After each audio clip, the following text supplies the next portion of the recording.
Well, that escalated pretty quickly. For those looking for a high-end custom gaming experience, look no further than Falcon Northwest. Falcon Northwest has been building PCs made for gamers for over 30 years with a focus on a true high-end gaming experience. Custom cases available only through Falcon Northwest feature state-of-the-art testing and design to ensure that every component is performing at their best through thermal imaging and rigorous lab testing designed and overseen by the Falcon Northwest founder himself. With a complete lineup of systems ranging from small to large, every Falcon Northwest system includes a 3-year warranty policy and a year of 2-way overnight shipping coverage, providing the ultimate peace of mind. To see all that Falcon Northwest has to offer, follow the sponsored link in the description below. Well, you know, it probably sounds easy to just be like, yeah, just change the radiators in the blocks. It's not that easy. A couple of reasons. One, the fluid I was using, it's that milky, it's not like truly opaque. They call it mystic fog, which, you know, it shines light through it. And it reflects it in there, which makes it look really cool. The problem is you get this, you get residue. It's a residue in the reservoir left over. As you can see here, I've already taken this one fully apart and deep cleaned it. This is like brand new as if it were never even used. I also made some modifications to it. So what I'm gonna do today is, instead of talking about the rest of this, because as you can see, I still have the motherboard sitting in there and the GPU block and everything on, I'm gonna probably change my motherboard even. I have another Maximus formula and I really like that board. My problem is it doesn't fit very well because the 90-degree plugs hit the sides, and I've talked about that. I might take that new board that we got for the like the reasonably priced tier stuff versus the expensive tier stuff. I might take that expensive motherboard and throw it in here. Why? Because Skunkworks was always a model for how to waste money in a computer. But today what we're gonna do is we're gonna deep clean this. I'm gonna show you the process on deep cleaning this, but I also need to show you a problem that we're having with this. And by taking it all apart, it's giving me an opportunity to address this and address a design flaw that I don't like. So it's got an RGB strip ring around the bottom outside of it. This is a glass reservoir, but it's on the outside of the reservoir. That you might have noticed when I was doing my cleaning, that in my cleaning video, that it's kind of broken at the moment, where you can see only one RGB LED and that strip is lighting up, and it's lighting up white. Ironically, both strips were doing that. And I thought it was maybe something to do with my connector that was like sending an incorrect signal or something. Because as you can see, both are doing it. Just one, the first LED lighting up white, and that's it. So the fact that they both are doing it's odd. But I know for a fact I stressed that particular channel with too many LEDs, and who knows what happens. The low voltage frequency, like the 5-volt dropping too low, could have damaged the controller if it was like sending the signal nonstop. But as you can see here, this is the strip that was inside here. I've replaced it, and I've used this guy from Singularity Computers. And now as you can see, we've got all of our lighting back. So today we're gonna go for a ride. I'm gonna show you how I fixed this, because initially I was like, dang it, I'm just gonna replace the whole thing, like buy new ones. And I'm like, no, these are like 180 bucks a piece. Why get over $320, $340, whatever, worth of reservoirs for no reason at all? So this, although this is the variable speed D5 or VPP or whatever they call it from AlphaCool, it's not a real D5, so it's not a Lang. I just want to point that out. However, real Lang D5s will fit in here. I thought about changing it out because Lang DD5s are a little bit more reliable than these are, but I figure I don't have any right now. And I also don't have a lot of time. I want to get the system back up and running. It's now been here for a week. Anyway, I'm just rambling as I'm now taking off the perimeter. So what I need to do first is, because this is a glass reservoir, it doesn't unscrew from the top or anything. What happens is these are screwed into the top, and then it's just a post that has screws that come through that clamp the glass tube on both ends with O-rings on both sides. But I gotta get the pump off first. Once I do that, we'll take the tube off. That'll allow us to get some nice cleaning. And then I'll show you what's a little bit different about these pumps versus actual Lang DD5s. Also too, go to a sink or something and make sure you shake out the reservoir real good, tipping it over, because there's gonna be water / fluid sort of trapped in the impeller and some other parts of areas that are lower than the drain plug or the outlet plug port. So you wanna make sure that you don't open this up and then all over your table. All right, so there's the ring that holds on the pump. So you can see right here, what's different too about this version of a D5, even though they call it a D5, it's not. It's D5 style.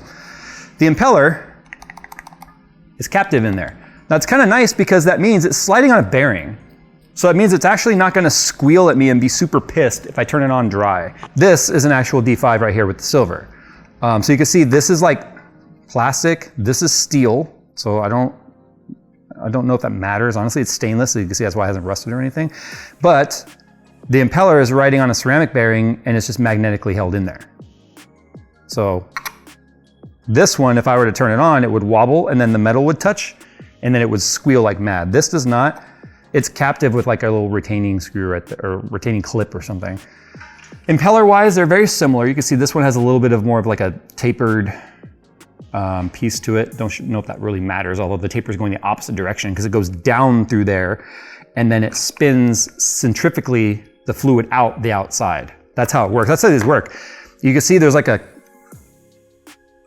guess there'd be blades in there that as they turn, they chop at the fluid and then collect it from the middle and then spin it outward. So as it's spinning, fluid's spinning out and then it's going to the port inside of the reservoir that just channels it back to the outlet. I just use this blower. You can use compressed air too. Don't spin it. Like don't spin the impeller super fast. It is still dry. There is some play. But I wanted to get any fluid that's down in there out. This is what the inside looks like. This is just standard D5 channeling. I could take that other D5 that you saw and stick it in here. And then you might be saying, well, Jay, why aren't you doing that then? There's a very important reason for that. Even though it's a rebranded Lang, it's got an EK logo on it. Now that the cap is off, I can get to these 4 screws that are in those posts. So it's pretty snug. And you just gotta kind of rock it back and forth. This part's scary because it is glass and I don't want to damage it, but there we go. So look how milky the tube is inside. So we'll be cleaning that. We'll also be cutting this top piece off on both the return down there and this is the pickup. I don't think there's any reason to have this on the pickup and there's also no reason to have it up high for the pickup. We want to pick it up from the bottom. We'd like there not to be sediment and stuff just chilling right there. Yes, we also have this filter right here that picks up from the bottom, but there's zero reason to have this here. But instead of, and it's also longer than the return on the top. So let me get the other tube out and I'll show you why I'm unhappy with this design and I need to switch it. So I'm just rocking it back and forth slowly. It's glass, you don't want it to go flinging out of your hand. There we go. So there's our tube. There's our O-ring. Make sure that makes its way back in the top. There's that, and then there's the little guy. So what I did was I took my little saw over there and I chopped just right at that mark because there's no reason to have those there. I don't like it.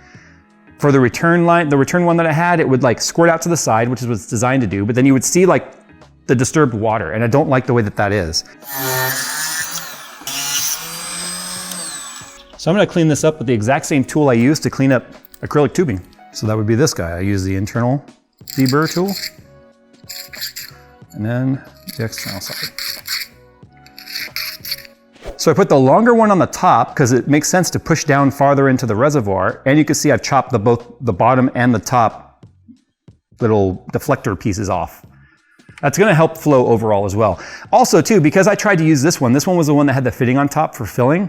I couldn't even fill through it because there was enough resistance and surface tension there that it would not go, like gravity could not push it through that hole. So then I had to use one of these, which were being blocked partially by that fitting that was there. So it was really stupid. So there is an O-ring down in here. Don't lose it, don't break it. Dry up some of this coolant here. And then I can push this in like that. And there's our bad O-ring strip, or our RGB strip. And I'm gonna be replacing it with this guy. I have extras of these. And this actually looks like it might be, it's almost exactly the right length. I think it might just be it's one LED too long. There we go. So that one is now ready to go. So I'm just using regular water, just a little bit of soap, tiny bit. This piece was actually pretty cloudy, I was surprised. Kind of get the O-rings, make sure no O-rings fall out. And make sure all the soap is dissolved because you don't want soap in your loop either. You get all bubbly. So use a paper towel to kind of almost make like a bottle brush cleaner. This might all seem really just common sense, but it's really not. Like sometimes people are afraid to take stuff apart. I want to, with these videos, sort of show they're just held together with common screws and stuff. Like you just need to make sure you have the right bit. This one's a combination of Phillips head and Allen key. So there's that one. Nice and clean. So help clean the O-ring, because there's 2 O-rings down in there. Actually, it's 3 O-rings. There's one that pushes against the top, and then there's 2 on the side of the reservoir. It's like for sure designed to not leak. Same thing with this. This is just a piece of plastic. There's no electronics or anything in there, as long as you took the RGB strip and the pump out.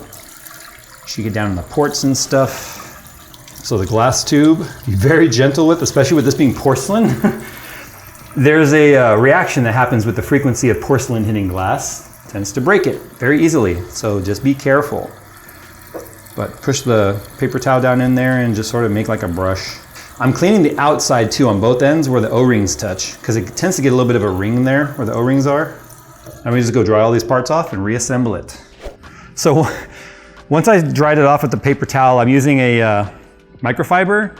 I just think twisting while you go up and down is probably the nice polishing method, if you will.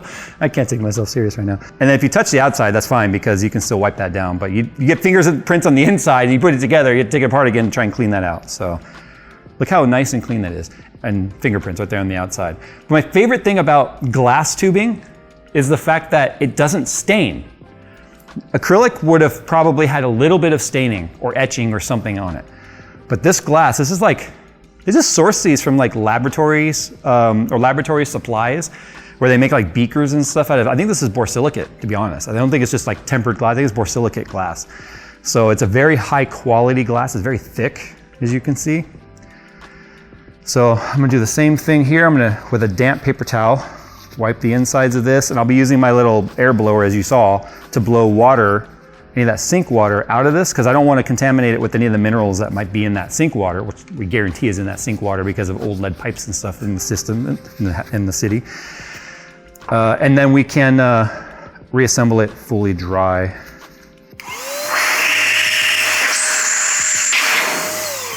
Okay, so I'm gonna go ahead and put the RGB strip in now before I put this O-ring in the bottom. So it's pretty simple, just push it through. They made the hole literally the right size for it. Pull it all the way through till I get the end in there. And then I have to actually put a pretty fierce, like 90-degree bend in it, which kind of stinks, but there is a channel that it fits in.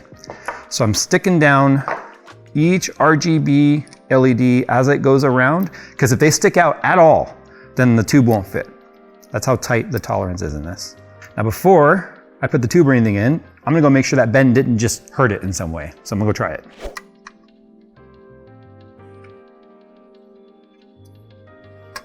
I don't know if you can see it, there's little edges right there that align with little notches in there, because this is also a filter for the pickup. So it can only go one way. Like if it went like that, that'd be a problem because I wouldn't be going down into the hole there. There's a port down in that side right there. So that aligns just like that with it. And I can take the short one and push it back down in there. See, now I got the short one instead of the long one, which makes a lot more sense because it's picking up from the bottom. Okay, I'm gonna give this O-ring a little wipe. This one goes back on the top right here. It's just a little channel that it fits in right there. Just kind of rock it. It's fully bottomed out.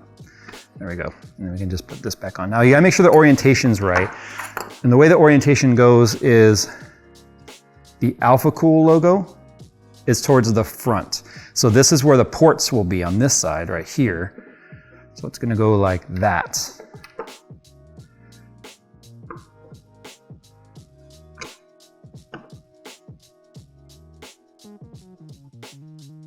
There.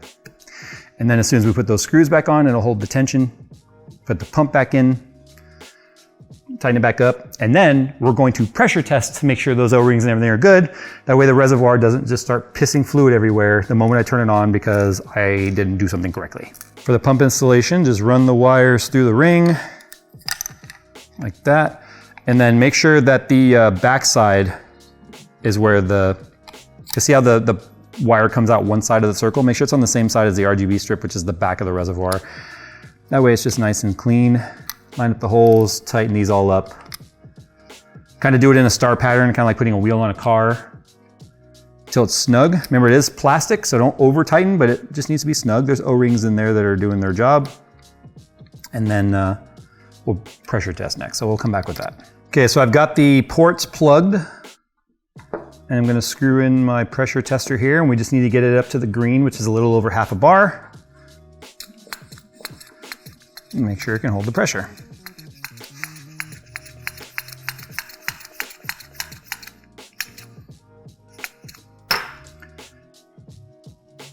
Okay, well that's a good sign. I'm good enough with, I'm happy with that. That'll work. Okay, now let's test the other one. And it's moving very slowly.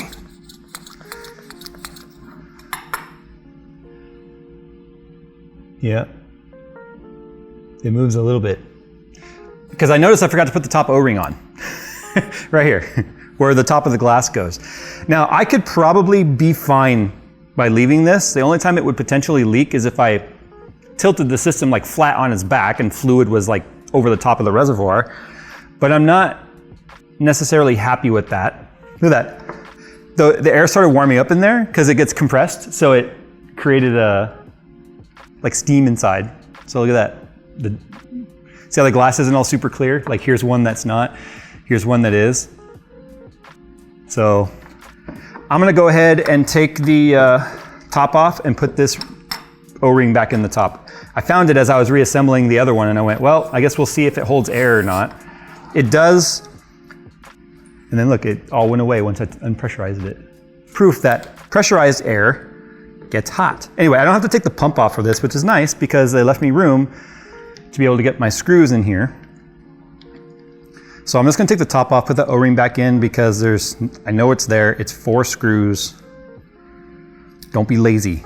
So it's obvious I forgot to put that O-ring down in there. Boop. There we go. Do it right.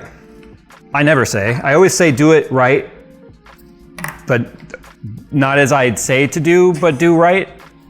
Yeah. All right, I just retested it after putting the O-ring in. It still holds air, so nothing's wrong. They are so clean. That is the best part about glass. So anyway, there we go. Kind of another video opportunity for you guys to be like, this is what water cooling is so stupid. But you know what? I like it. That's why I do it.